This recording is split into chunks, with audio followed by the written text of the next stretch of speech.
Howdy, y'all, and welcome back to Cup of Cheer on the second week of Advent. I know it's not Sunday. I'm a little behind, but what can I say? Sometimes time is a little faster than me.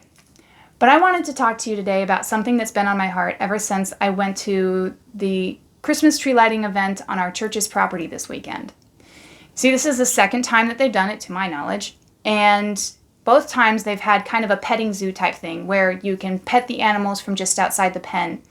And they try to have some of the animals that are typically depicted in the story of Christ's birth, or at least in illustrations of Christ's birth.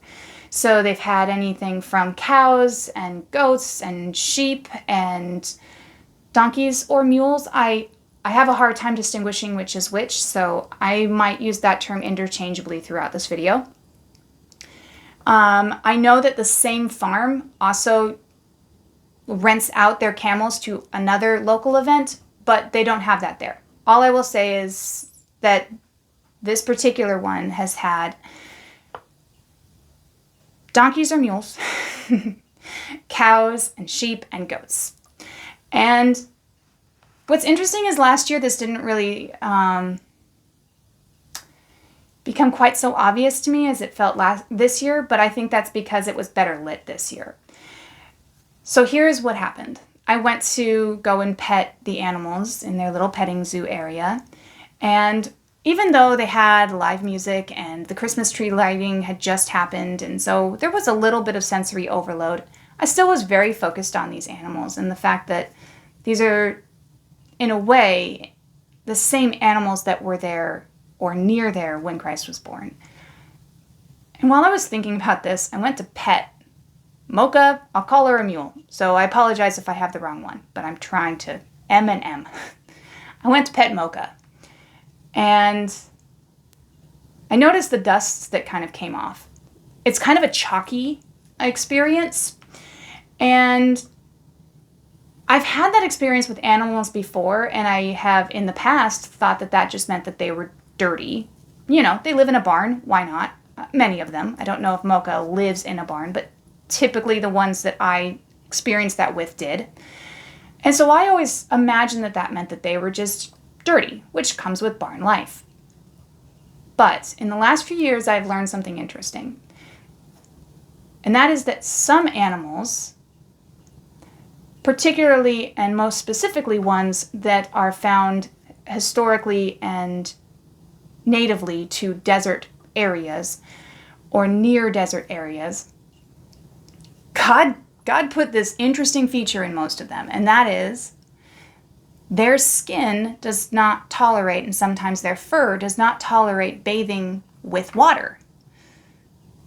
Instead, they actually keep clean by bathing in dust. This can be found in chinchillas. This can be found in donkeys. Camels can be either wet or dry bathed. That's kind of interesting. Ever since I went to pet Mocha, I've been on this kind of research expedition about the different animals that were there and the land that was Bethlehem. And I know you're going to probably scratch your head a little bit at this because I'm a 40-year-old self-professed Christmas fanatic, but I didn't quite realize this. You see, Bethlehem was on the edge of the Judean desert. Still is. Located on the edge of the Judean desert. Even though it's not technically inside the desert, it is on the edge. Now, we're not talking about the sand dunes of the Sahara Desert. There is actually greenery and trees and some plant life, of course. There's even grasslands in some parts of the nearby regions.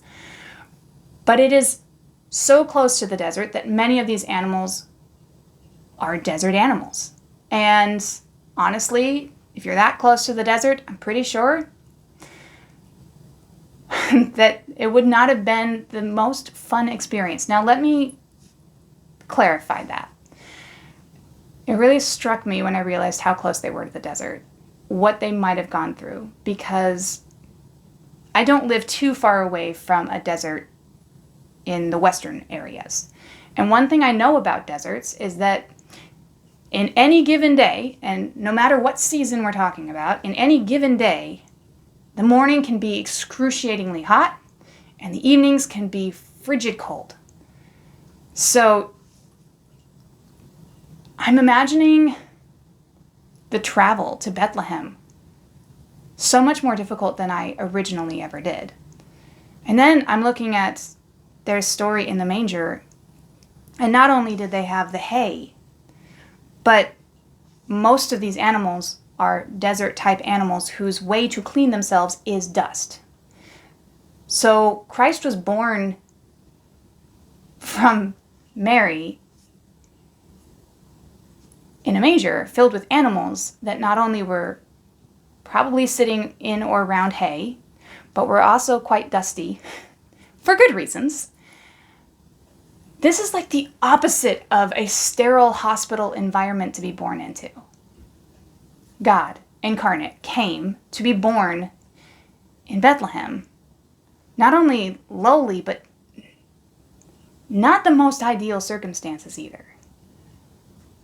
I've always thought about, the obvious connections of, man, he was born in a barn, or however you want to call it. Some people consider it a cave historically. Some people call it a barn historically. Either way, it was not in a normal dwelling place with animals around. But I had never really thought about the dust as well as the hay and everything else that was going on. And then they laid him in a manger, which it actually means kind of feeding trough. So that picture in my head is so humble. I can't even wrap my head around it. And I'd love to say that I've come to some conclusion because of all these thoughts, but honestly, all I can come to the conclusion of is even more awe. The Judean desert edge is where our Messiah was born, and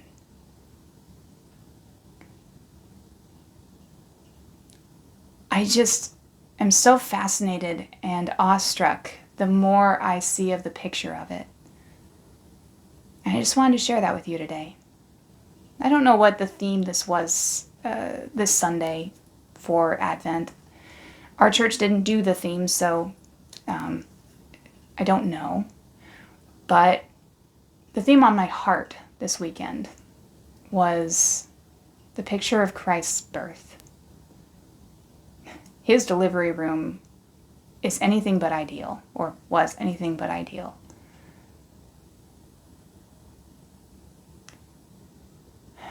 But how beautiful that is. I just wanted to share that with you today. I hope you're having a wonderful week. And if you're having a hard week, I hope that you're seeing blessings in little pockets wherever possible. Thank you for watching. From me and mine to you and yours, a very Merry Christmas and a cup of good cheer. Bye.